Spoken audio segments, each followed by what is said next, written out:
过来嘛是老百姓的怨气，这是伫个云林古坑的坎卡村附近，就是军用的靶场，就是咧练拍枪的所在。这60多年来，在地乡亲是深受到流弹的威胁。昨搁有面体铁门的栏杆去互流弹弹到，嘛是好哩加载无弹到人。这弹痕哦。铁栏杆有一空，警察直接搁扣到枪支空。一个大哥和另外一个阿姆咧讲话款，都讲话都枪支弹来遮。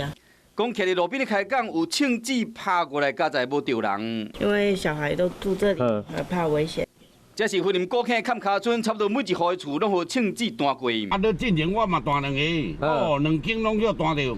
蛇仔通破一空，到另外一间去看，这个铁厝的厝顶嘛拍一空。靶场伫迄边呢，弹过来，即安尼算正面来。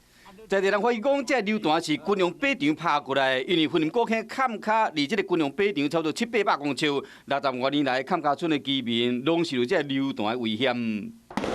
那个空军可能经验比较，昨天是空军打的啦。